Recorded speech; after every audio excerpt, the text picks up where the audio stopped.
Good afternoon and welcome to Lunchtime Series, proudly powered by leadershipbydesign.co, where we aim to add value to people's lives. You can listen to us live every Wednesday and Thursday at lunchtime on ebizradio.com. We talk everything leadership, coaching, and marketing. And you can catch the Lunchtime Series on all your major podcast channels today. In our marketing and leadership segment, we've got our marketing and communications expert and co-host, Craig Page-Lee. How are you doing, Craig? Kevin, I'm great, thank you. Yeah, good to be chatting again, and yeah, to our listeners as well. On this, believe it or not, our 115th show, Kevin. 150, wow. That's Yeah, can you 101. believe it? That's amazing. Yeah, I So love that. it is. Yeah, I'm going to keep track of every 5 weeks until we get to that, 125, and then the 150. Bring it on. Yeah, I'm there for it, Craig. So I mean, I was just going to say, yeah, we smack bang in winter, and you were just saying you were thawing out, but I'm glad to Believe hear me, that. yes. I can't believe that we're already half the year, right? It's like Yeah, we're here. it's We already like Christmas is on its way. You know what I mean? It's quite crazy. Friday next But I mean, week, if Craig, I'm not before we mistaken. discuss today's topic, what can you share with our listeners as our key reminders from last week? Kevin, yeah, great, thanks. We covered the topic of marketing segmentation and how to overcome the challenges that companies are faced with when trying to define who their optimal target market is. And as you may remember, there are generally four types of segmentation or variables that define the factors that marketers use to categorize their audience into these different groups. And these are defined as, firstly, demographics, geographics, psychographics, and behavioral traits. So referencing that investopedia.com section we covered, we note the following. Market segmentation seeks to identify targeted groups of consumers to tailor products and branding in a way that is attractive to the group. Markets can be segmented in several ways, such as I mentioned earlier, geographically, demographically, or behaviorally. Market segmentation helps companies minimize the risk by figuring out which products are the most likely to earn a share of target market and the best ways to market and deliver these products to the market. And with risk minimized and clarity about the marketing and delivery of the product heightened, a company can then focus its resources on efforts that are likely to be most profitable, Kevin. And marketing segmentation can also increase a company's demographic reach and may help the company discover products or services that they actually hadn't previously considered. So some of the benefits of marketing segmentation are noted as following.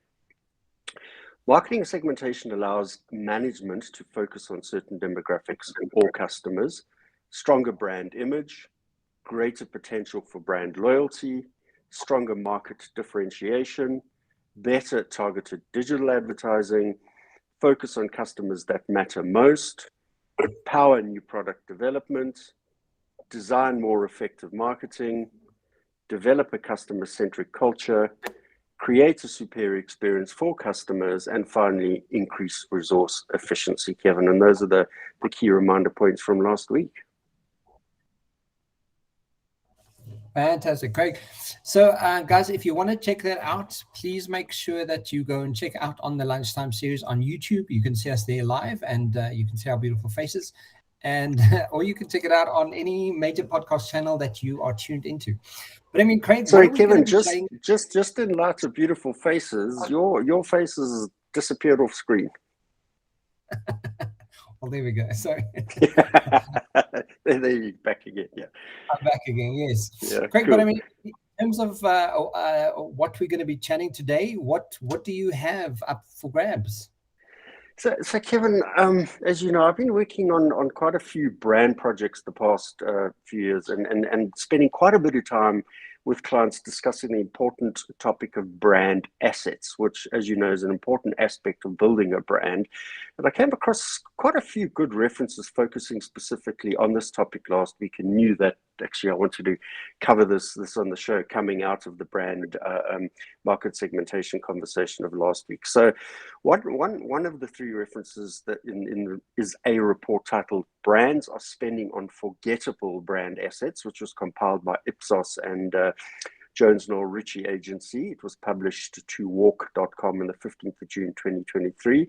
The second article that I came across was on merlin1.com, titled Brand Assets, How to Identify and Leverage Brand Assets. And then the last article that we're going to reference, Kevin, is from canva.com, and it's titled Brand Assets, What They Are, Why They Are Important, and How to Leverage Them for Success. Yeah, I mean, Canva's a nice one because that's also got that's worth an actual story, really.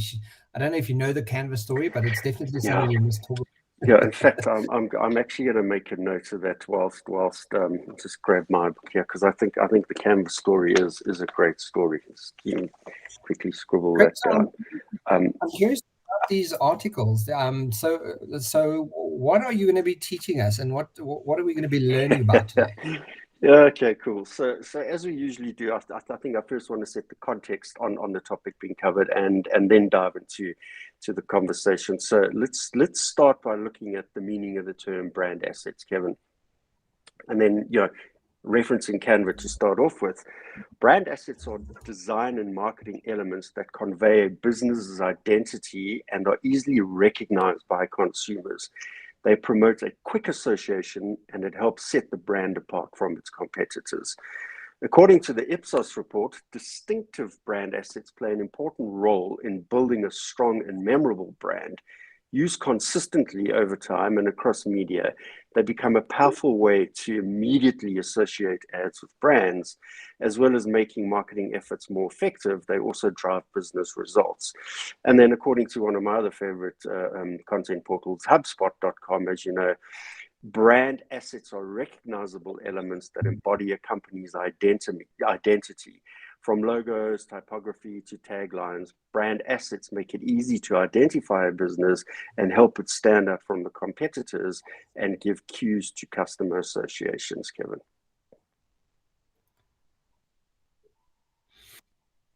So, I mean, Craig, that brand assets, and I think that's quite important, because brand assets, if I'm not mistaken, can really lend itself to credibility. It can really lend itself to, very much so. Showcasing and sort of showcasing a brand in a way that maybe differentiates people from their competitors, right? So, yes. So can you give us some examples of what these brand assets are, Craig?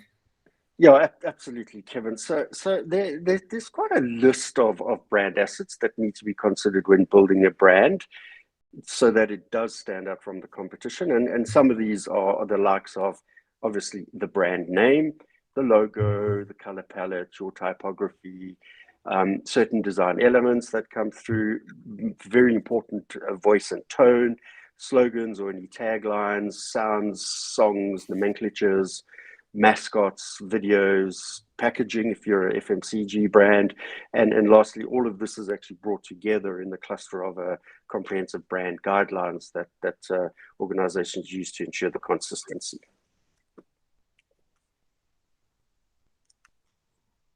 So, I mean, I know the elements around branding, but how are they used to make brands distinctive? I think that's a sort of key point of discussion, because a lot of the time, people just they slap a logo on something and go, okay, well, that's what it means and that's what it is.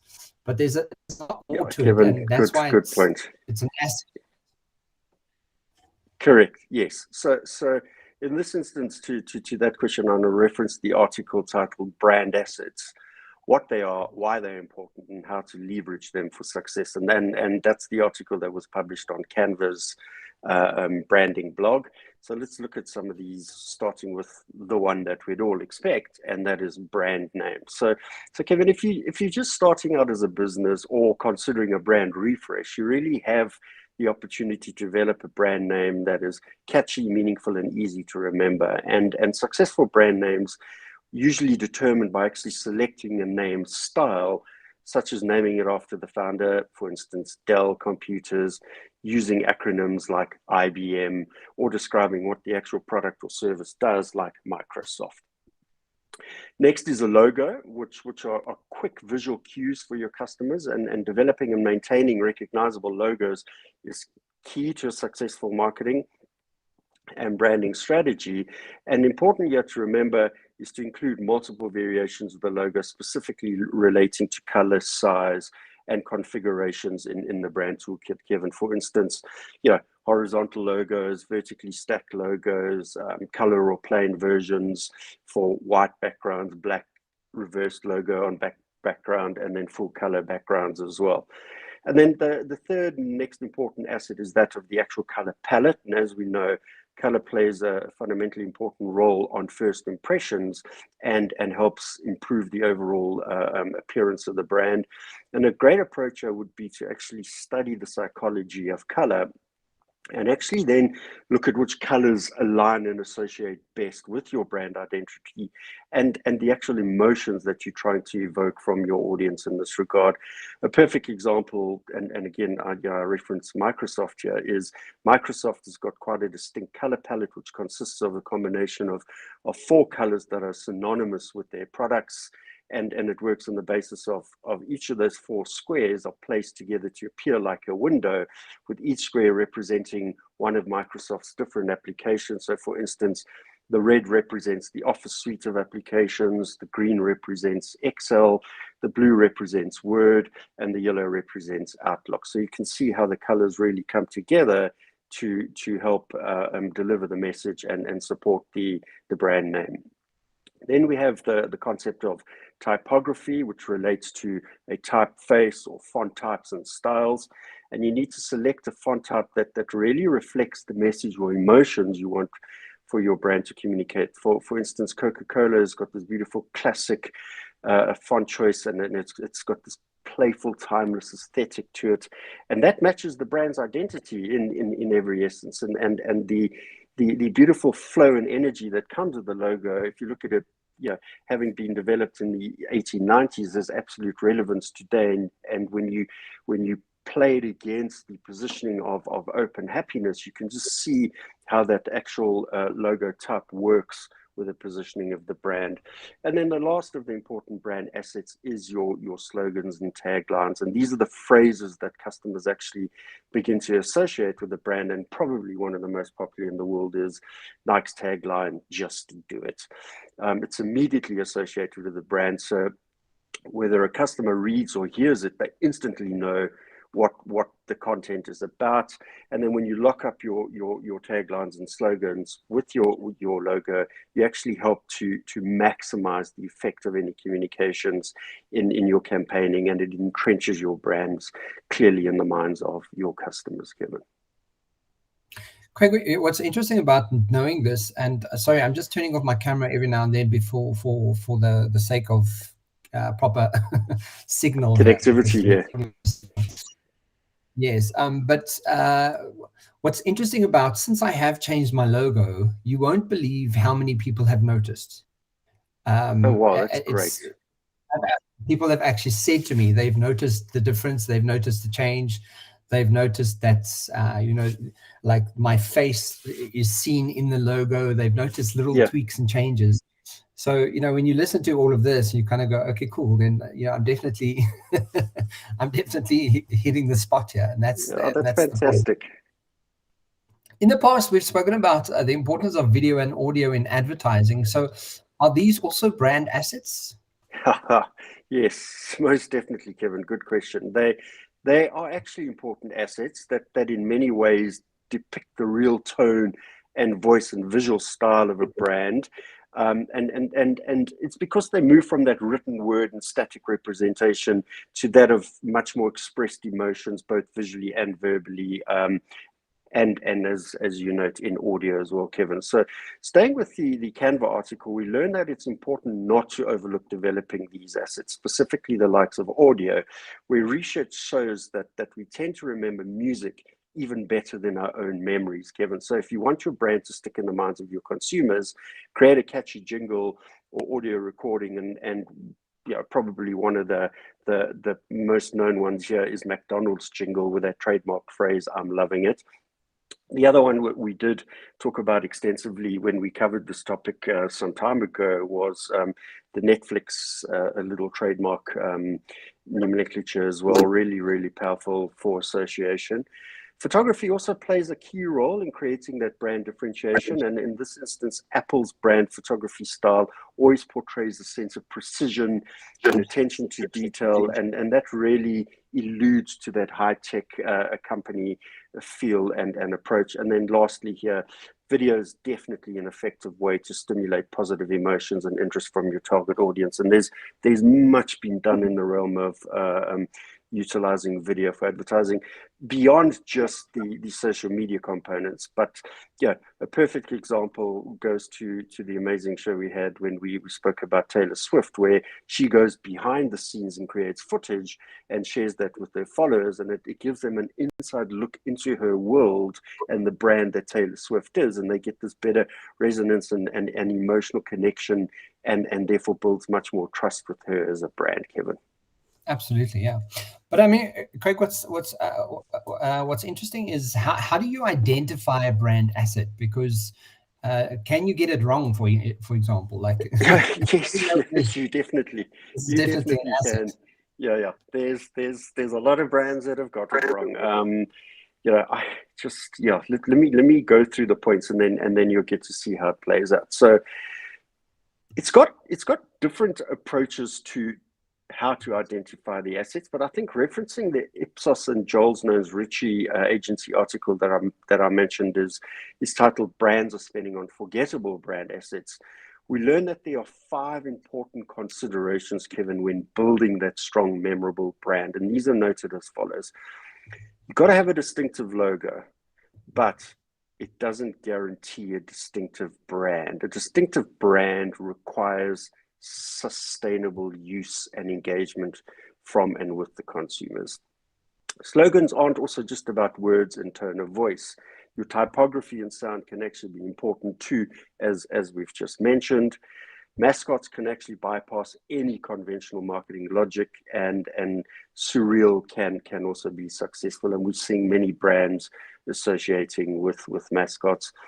Point 4 years is a brand can be much more adventurous in the digital world in how it uses its color than in the physical world, and these are inextricably linked to shapes and patterns, and just bringing the dynamism of color morphing and movement and energy. Really get to see that in the digital world that you don't get to experience in the physical world. And then truly unique products are rare, Kevin, but a signature style of presentation on a packaging can set the brand apart quite easily. You just look at the likes of fragrance brands and things like that. You look at some of the marks and those, it's just you walk up to the shelf, you know exactly what it is. The Dior logo and things like that really help make the brand jump out at you. But a great statement from the report reveals the following. It's not about rubber stamping the same assets in the same formulation across every single touch point, Kevin. It's about picking the right tool for the right job when identifying and building these brand assets. Craig, I think I've really honed the skill of doing my marketing and my branding because of these conversations. I'm just thinking that, with Leadership by Design, we create people solutions. That's it. Yes. It's the one-liner. We create people solutions, and that's it. That's what we do. And it ties straight into that. I still don't have a mascot, but I mean, I'm definitely, it's something I could, I suppose writing a book now could be one of my mascots. Yeah, in fact, that's a good point. You don't need to go and add a mascot. You are the brand. You and your persona is the brand. So, you're the brand and the mascot at the same time. You don't need to go and create any other layers to the brand. I think the fact that you have a book as a proof point of your capability and your thinking and what it does for organizations is the best thing you can do in terms of brand extension. Absolutely. But moving on in terms of those decisions is some interesting points from the Merlin1.com article, which again is titled Brand Assets, How to Identify and Leverage Brand Assets. The first study in this particular article emanates from the Ehrenberg Bass Institute of Marketing Science, which outlines a clear process for identifying your distinctive brand assets. And these consist around 3 key points here, Kevin. First is audit your existing brand elements. Create that list of brand elements that you believe may be distinctive, and then evaluate those further. Include some historical elements that have been associated with your brand in the past for a long time, but are no longer utilized. You can eliminate the extraneous, superfluous elements there. And then, look at what ideas you have for the future. These not yet executed elements can definitely be evaluated for their viability as a distinctive brand asset, and you can replace older elements with newer elements. The second point here is get feedback and collect data, a really important point, because firstly, you'll need to ask your target audience which brands from a category they associate with have particular elements, and you can start understanding what those elements are, and then collect contextual data on those consumers, such as how familiar they are with your brand and the category, as well as other demographics on the data from that particular audience, Kevin. And then finally, interpret the findings. Look at what percentage of consumers actually associate with a particular element of your brand. How quickly do they make that association? And then the answer to these questions actually indicates how prominent or well-known the element is, and then what share of the association with your brand does the element have compared to associations with the competitors, and that allows you to make some incremental adjustments. And the answers definitely indicate whether you have uniqueness, or whether the element is exclusively associated with your brand, or whether the element is associated more broadly with the category as a whole. And if it is so, then downplay the category association, play up the unique associations. The second study from this article actually focuses on plotting out visual interpretations of the results on the distinctive asset grid, which you might have heard of. This was developed by research professor Jenny Romanuk, and the methodology is used to identify potential of distinctive assets, and it consists around applying three key steps here. Conduct your in-depth study of the brand elements, survey the brand elements to analyze, test, and measure their strength, collect online data, conduct surveys and interviews with your target audience to collect the data about the consumer experience, and actually identify how connected the brand and elements are in their perception. And then again, as with the previous, analyze results and recommendations, interpret the user's responses, and identify how to use those elements in your brand communications. And what's key here, Kevin, is that the article notes that to perform the third step, or the brand or company in question really needs to use this distinctive asset grid chart, which I mentioned. And it looks at the particular aspects of fame, which I found quite interesting. And here it looks at the percentage of consumers who associate the elements with your brand. And then it looks at the concept of exclusivity, which looks at the percentage of consumers who actually associate it only with your brand. And for these recommendations, you can then identify which elements you should avoid using, use, ignore, or reinforce in your content strategy. And using the grid is actually quite simple, Kevin, as it falls into, a brand falls into one of four categories. Either avoid elements that are likely to be associated with a competitor's brands, or lose elements that can be used to supplement or replace your brand name in advertising and other branding materials, or ignore or test elements that are not recognized by the market. These elements will require a lot more work to develop value as a potential brand asset, and obviously that includes a lot more budget and resource to get that right.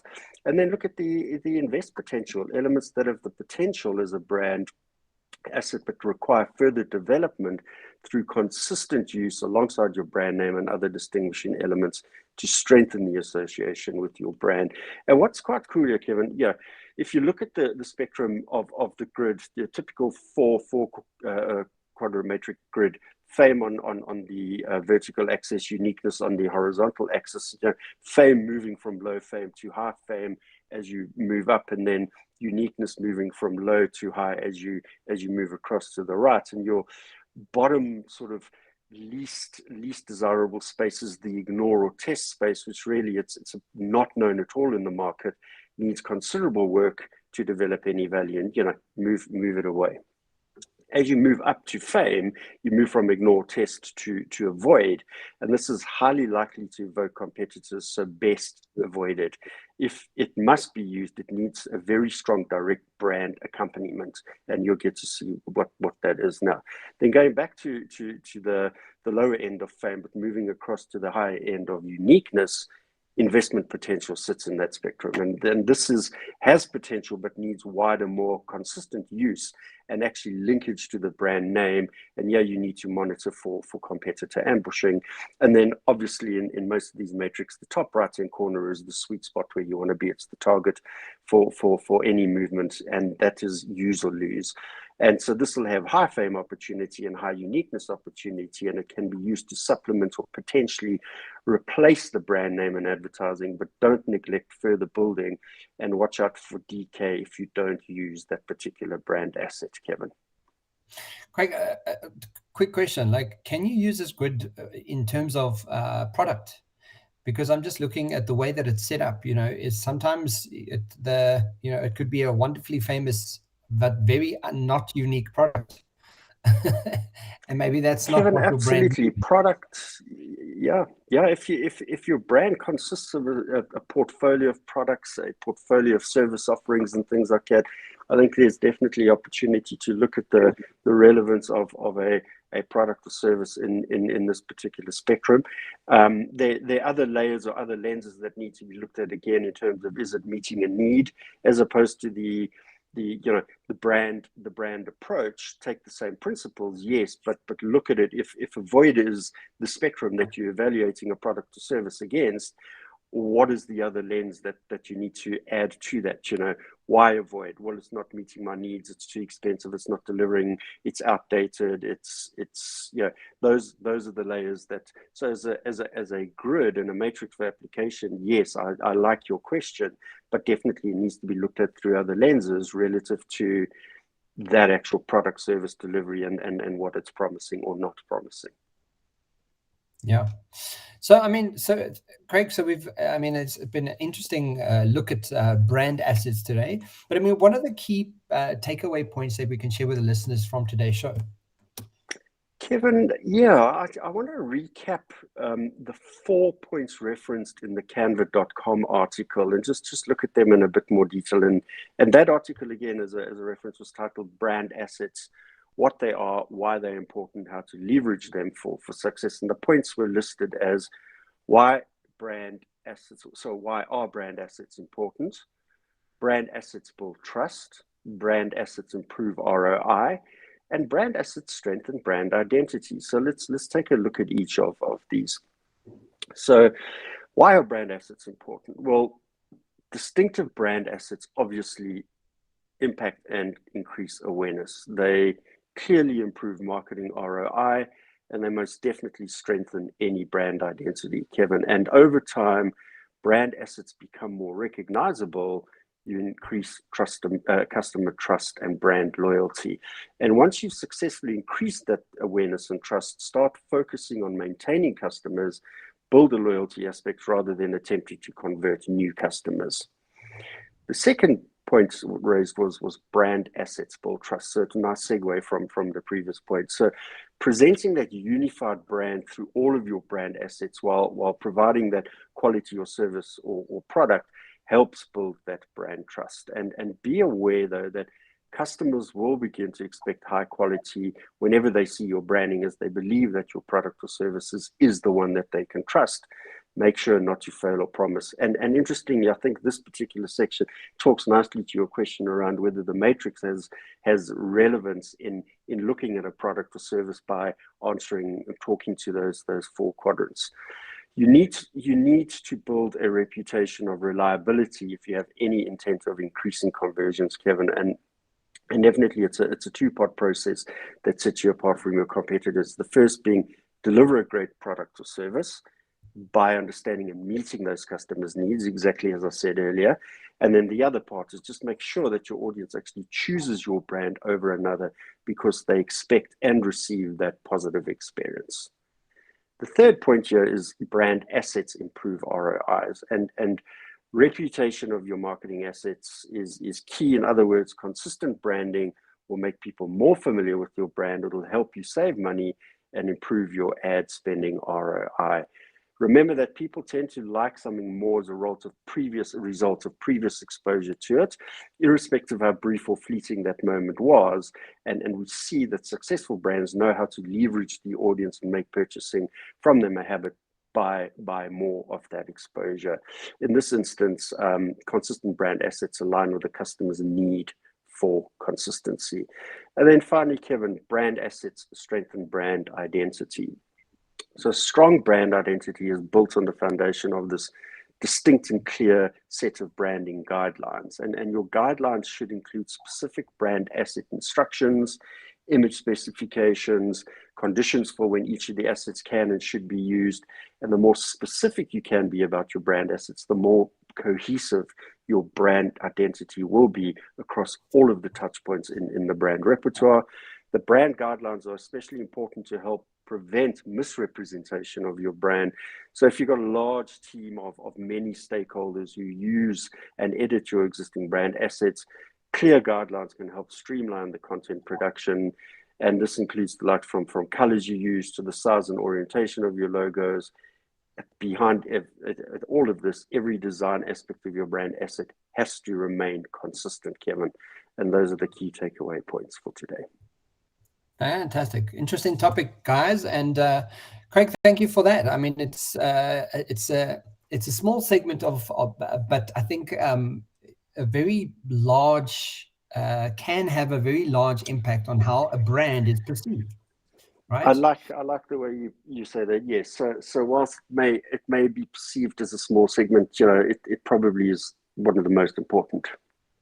Absolutely. Guys, if you want to catch us live, it happens on eBuzzRadio.com every Thursday at 12 o'clock. And Craig, I've got a nice quote for you. And this might tie into brand assets. His clients don't care about the labor pains. They want to see the baby. From Tim Williams. Wow. Yeah, I like there's some nice synergies between the quotes and the topics. So that's great. Yeah, no one really cares about all the amount of work it took to get to this point. We just want to see the baby. We want to see cool. Yay, the baby's arrived. Craig, thank you so much. Thank you for the insights and 115 shows, guys. It's it's fantastic. I'll catch you soon. I'll catch you next week, Craig. Thanks so much. Yes, yeah. Have a great week in between. Thanks, Kevin. Cheers. Bye. Thanks, Craig. Cheers for now. Bye.